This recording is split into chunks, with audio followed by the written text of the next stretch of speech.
In the next couple of videos, I wanted to talk about what a derivative is in calculus and how that's applicable to real-life situations in which we need to know the instantaneous rate of change of something.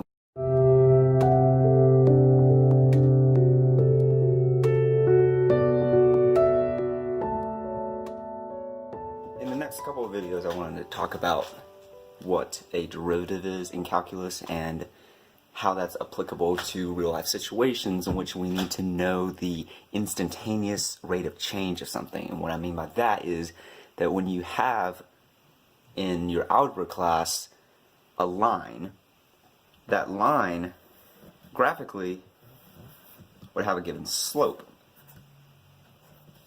And what the slope tells us is the change, the rate of change of the line. And for lines, it's always constant. There's a constant rate of change. For every 1 over you go up 1 or you go up 2. So we would say that this has a slope, or m of 1. But when you deal with graphs such as, let's say, a function that looks like this, in this case it would be a cubic function, there is no constant rate of change, as in there's no one number that describes the slope of this graph, because obviously it's a curve. We can't define it as just going over 1 and up 1, because here it may go over 1 and up 3, and here it may go over 1 but up 1. And so you see that these slopes are different. And that is what distinguishes curves from lines. And what calculus allows us to do is to take the derivative of a function and gives us, or outputs us, another function, in essence, that tells us the slope of a line, or of the function. Usually, it would be in the form of a tangent line. And what I mean by that is that graphically, before we get into the math, the slope, what we would traditionally call a slope of a line for a curve, is the tangent line at a point on the curve that touches it perfectly at this one point. We call that a tangent line. And we can now find the slope of this line because it has a definite rate of change. And that is what we define as the instantaneous rate of change of a curve. Because at this point, it has this slope. But maybe at this point up here, the tangent line might look like this. And it has a negative slope here. And maybe here has this positive slope, and so on. So there's different slopes, and what we want to do is find a function that will give us the slope as we input x values. Maybe x here, or x here. Now, the idea of a derivative, actually, it's very closely related and is built upon the idea of the limit. So, if I had a function, and we'll just use a quadratic again, and let's say that I had 2 points. And let's say I had this point, and I have this point. The first thing we can do is we can draw a secant line. And what a secant line is defined is the line that crosses a function at 2 points. That's all it is. So this is a secant line. It crosses the function at 2 different points. Now, if you imagine keeping one point stationary and taking the other point and moving it along the curve so that it gets closer and closer and closer and closer to that point, that maybe the slope's going to change because we're moving the points. But what will happen to the slope as we move that point closer and infinitely closer to our original point? Well, if you can imagine, if I draw a close-up image of this, maybe it looks something like this. I have the point here, and let's say we move it halfway. So instead of it being here, let's move it halfway here. What that does is yes, it's still a secant line, but their slopes are different because I've moved this point here.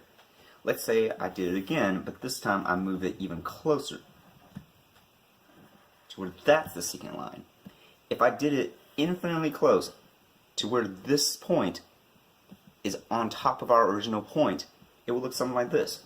As it gets closer and closer and closer, it would just touch that curve at that point. And that right there is our tangent line to the curve, or our derivative, our instantaneous slope at that point. And this is where the idea of the limit comes in handy. Because we can't say what the slope is by just saying that, oh, we're going to put it here. What we can do, though, is take the limit as I move point 2 closer and closer and closer to point 1, because that's what we've been doing with limits. We've been moving them as the limit as a value approaches another value. That value may not be defined, but we can still find the limit, and that's the important thing. So let's take our original graph and let's put some numbers to it, so that we can maybe derive a formula for how we find the derivative of a function. So let's say we have this function, and we have the first point, and we call it like the most generic point you can get. It's just the x value and the function value, f of x. And then we have our second point. And the only thing that's different about the second point is that we've shifted this point from x to another value. So this is x, and this right here is the value of x plus a certain amount. We'll call that certain amount h. So this is x plus h. So then it continues that x plus h is our x value, but our f of x value would just be f of x plus h. So now we have our 2 points defined. Let's go ahead and start by taking the numerical value of what the slope would be of this secant line, because our end product, what we're trying to find, would be a formula that describes the slope of a tangent line. So let's start with the slope of a secant line. Well, the slope of a secant line, if you remember from algebra class, is just y2 minus y1 over x2 minus x1.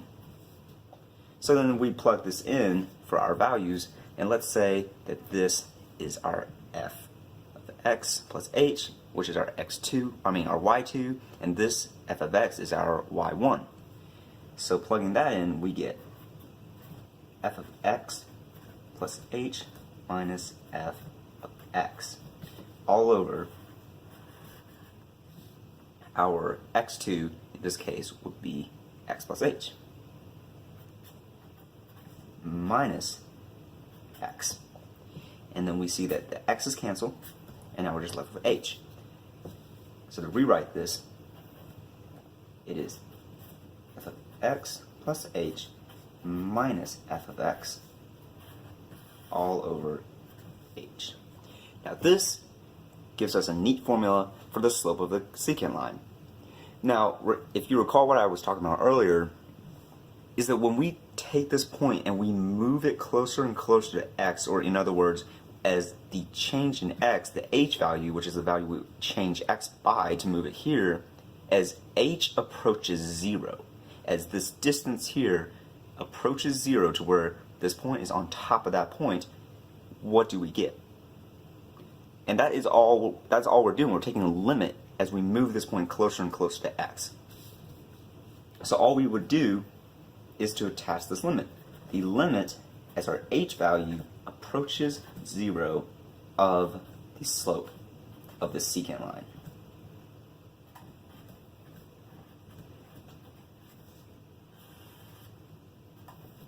And that right there is our slope of a tangent line at a function. This right here is what is known as the limit definition, the derivative. And this right here is the foundation of everything we're going to do with derivatives. Now that we've seen how the derivative is derived from just the slope of a secant line with arbitrary points, let's go ahead and see if we can understand this by using a real example. I've been using a parabola for all my graphs, so let's go ahead and consider the function f of x is equal to x squared. And let's say that we wanted to find its derivative function. The important thing to know is that when you take a derivative of a function, it will output another function. It is that function, the new one, the derivative function, that tells us the slope at any given point on a function. And that's what we're going to try to do with this function. We're going to try to find another function called f prime of x that will give us the slope on the function. So the derivative is denoted as f prime of x. So plugging in or using the limit definition of a derivative as h approaches 0,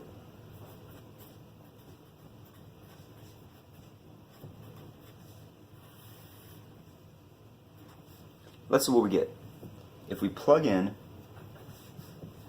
x squared plus h, we get x plus h squared minus our function f of x, which is x squared all over h.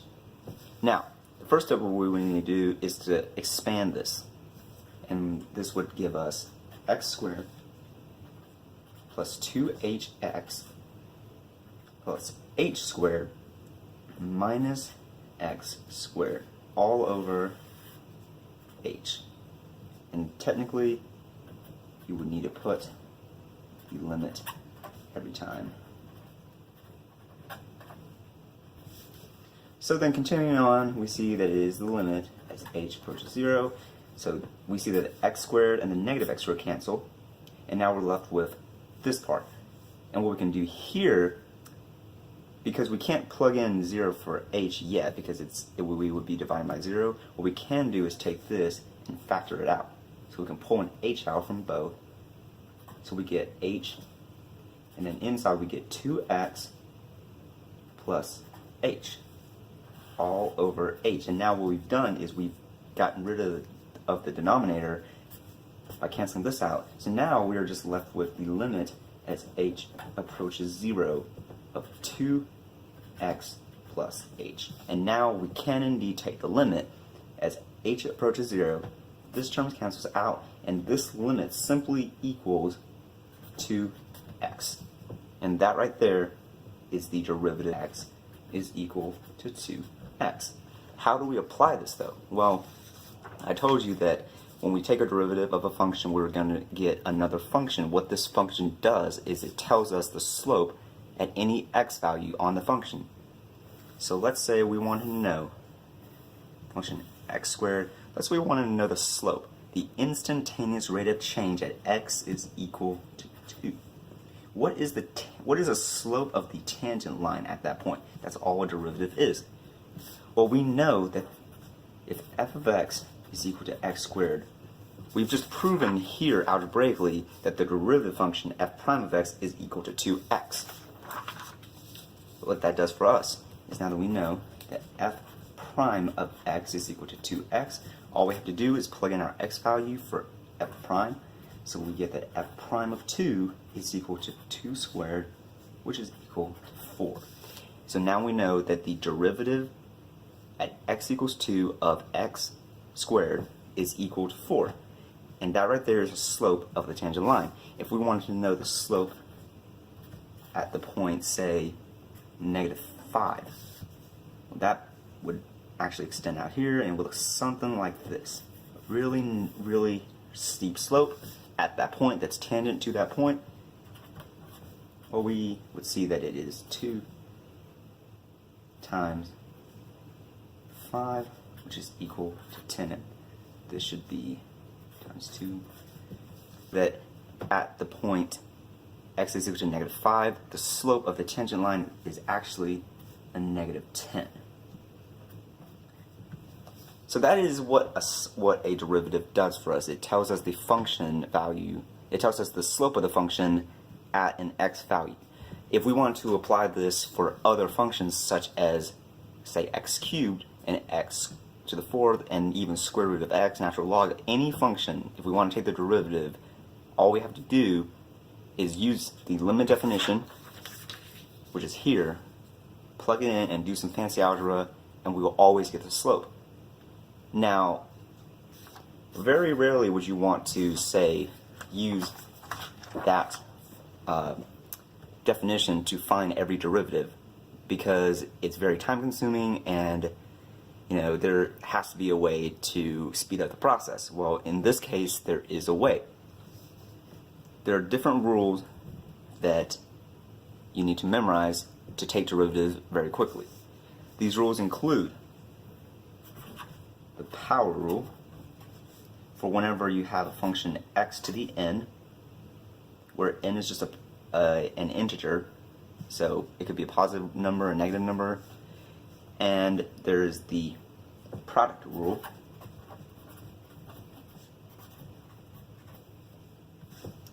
and this is when you have a function h of x that is the product of two other functions, so f of x times g of x. So when you have a product of a function, then you will use product rule. There's also the quotient rule, and this likewise is for a function such as h of x is equal to f of x divided by g of x, so a function that is the quotient of two other functions. And then there's another important rule, the chain rule. And what this is for a composition of function, when you have a function that looks like f of g of x. And what this is, it's the value of a function as the input of a bigger function. And we'll learn how to do the rules for all four of these to take basic derivatives. And there are other rules, such as for taking natural log, exponentials, and trigonometrics, and we will get into those as well.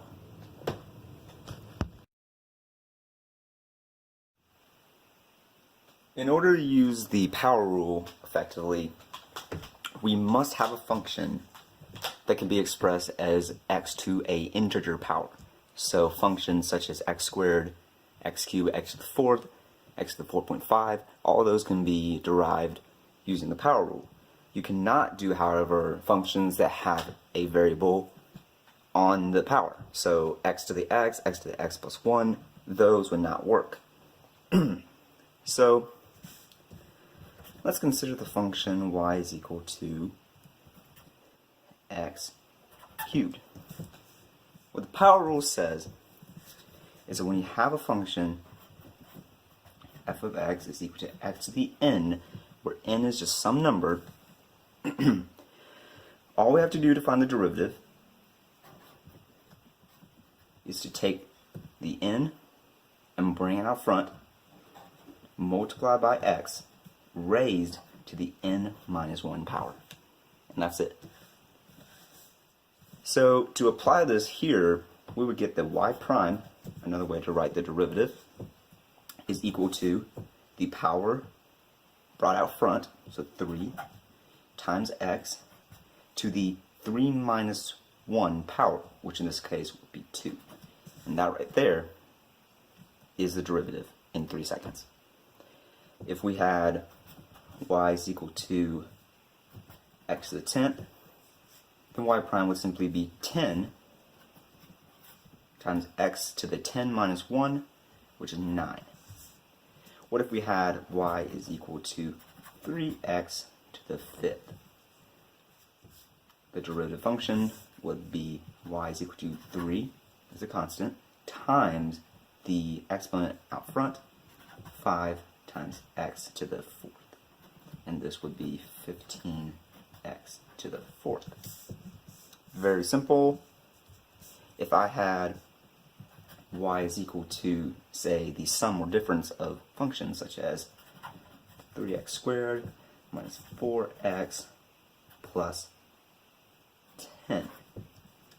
Well, then the derivative would be this derivative minus this derivative plus that derivative. You can break it up. So this would be 2 times 3, 6x to the first minus x to the first. So 1 times 4 is 4 to the x to the 1 minus 1, which is 0. X to the 0 is just simply 1. So this would just become 4. And then the derivative of a constant number, such as 10 with no variables attached to it, is always 0, because it is as if you said 10x to the 0. 0 times 10 is 0, and this is already 1. So this would just simply be a 0. So this right here is a derivative of a sum of functions and differences. But what if you had y is equal to square root of x? Well, that doesn't look like a power. But you also need to remember that this is the same thing as x to the 1/2 power. And 1/2 is just an integer, so we can apply the power rule to this as well. 1/2 out front times x to the 1/2 minus 1, which is negative 1/2.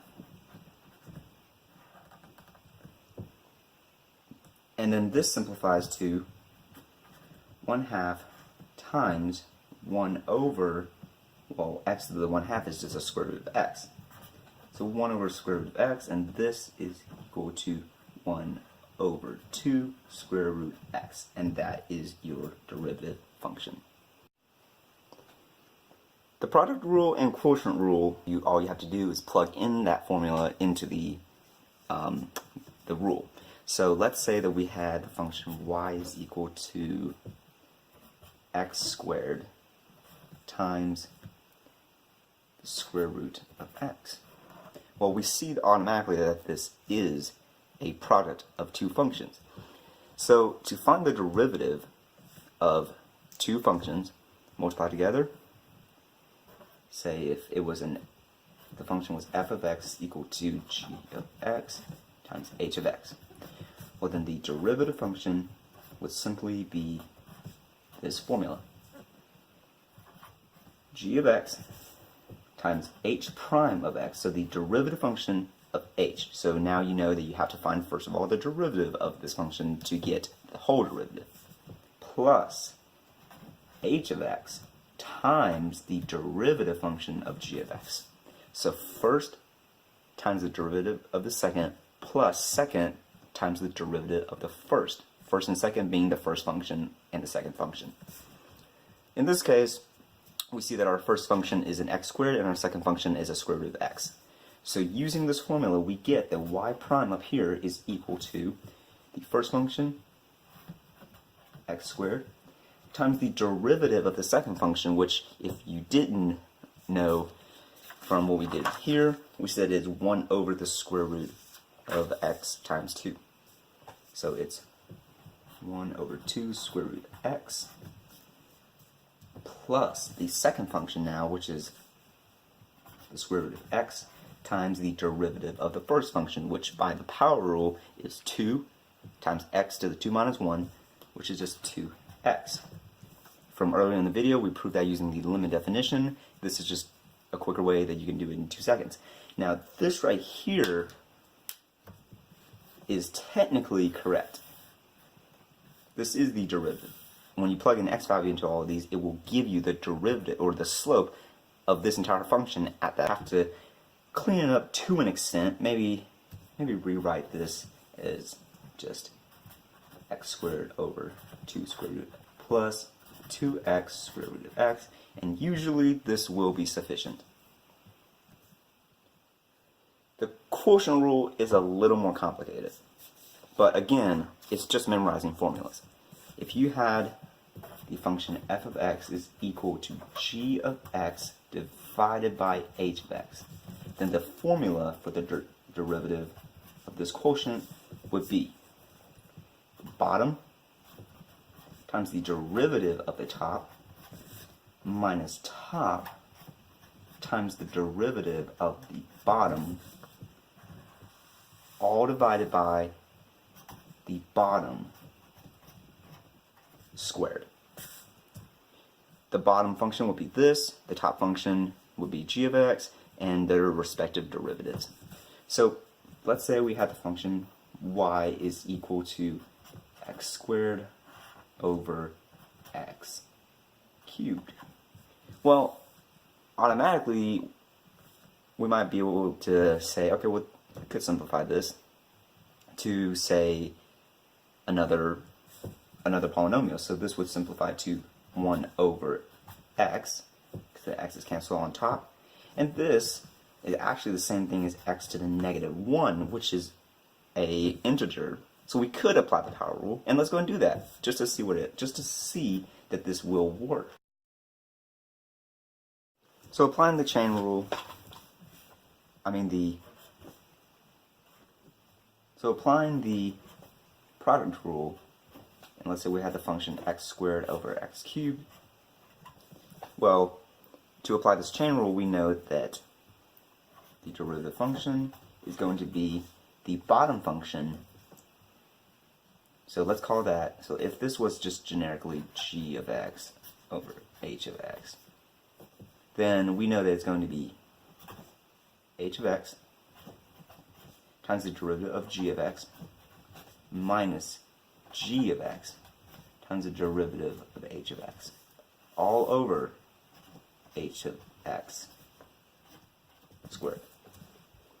So using this, we obtain that the derivative is going to be the bottom function, x cubed, times the derivative of the top function, which is 2x, minus the top function, x squared, times the derivative of x cubed, which is 3x squared. And we get that the bottom function is x to the 6th, because it's x to the 3rd squared. So this gives us 3x to the 4th minus 2x to the 4th minus 3x to the 4th, all over x to the 6th, which is equal to negative x to the 4th over x to the 6th, which we can simplify to just negative 1 over x squared. And that is the derivative of a quotient of two functions. The chain rule works a little bit differently. The chain rule is for when you have a function that is the composition of two other functions.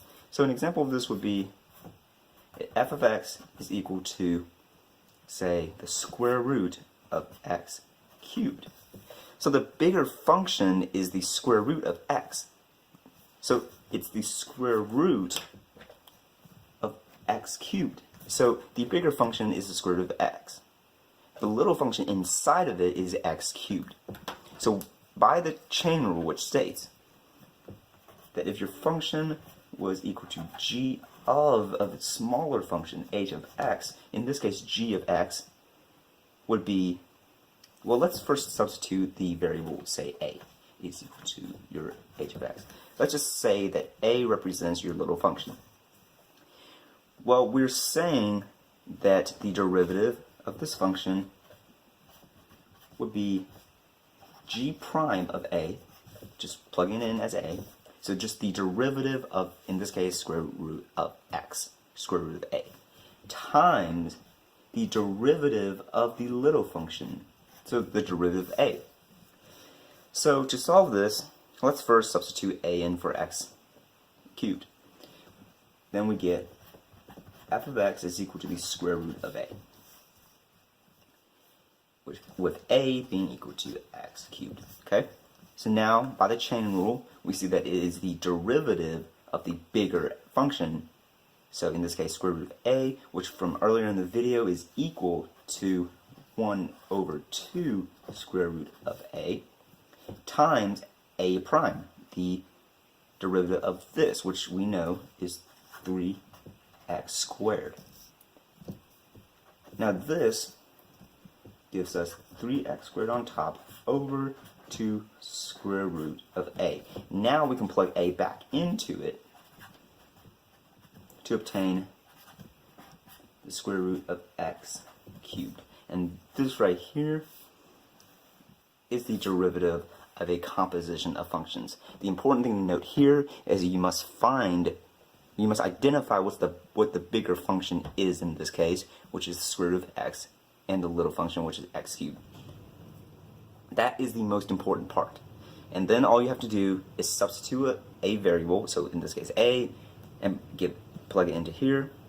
And the chain rule says, well, it's just the derivative of what's inside the function, which is just square root of a times the derivative. As part of this video, I want to just go over some other derivatives that I will not prove in this video, but I just want you guys to know that they exist, such as transcendental functions and trigonometric functions.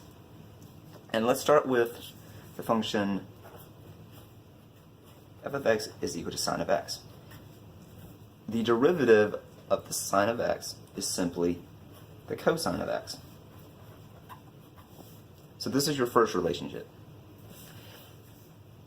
But the derivative of, say, if we had the function cosine of x, you might guess that it's a sine of x, and you're close. The derivative of the cosine of x is actually the negative sine of x. And so then the next logical function that I might introduce would be the tangent of x. And I'm not going to give you the tangent of x, because I want you guys to see if you can derive the tangent of x with the rules that I've already given you. A hint is that the tangent of x is equal to the sine of x divided by the cosine of x, which I've just provided you with their derivatives. I want you guys to see if you get proof for yourselves using a certain rule that tells you the derivative of the tangent of x.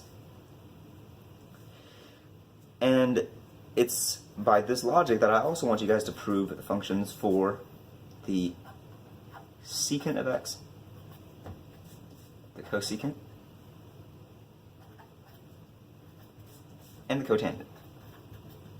Knowing that the secant is 1 over the cosine, the cosecant is the 1 over the sine, and that the cotangent is 1 over tangent of x. Another class of functions, the transcendentals, is the famous e to the x. And the cool thing about the function e to the x is that its derivative is simply e to the x. The derivative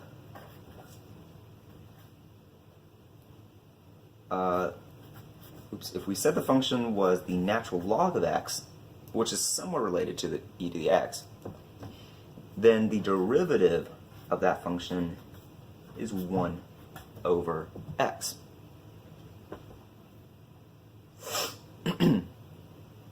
So these are just other functions that you'll encounter in your calculus class, and these are their derivatives. Again, I cannot prove them because of time in this video. If you're interested in that, there are lots of YouTube videos that can prove these to you, and that will wrap it up for derivatives.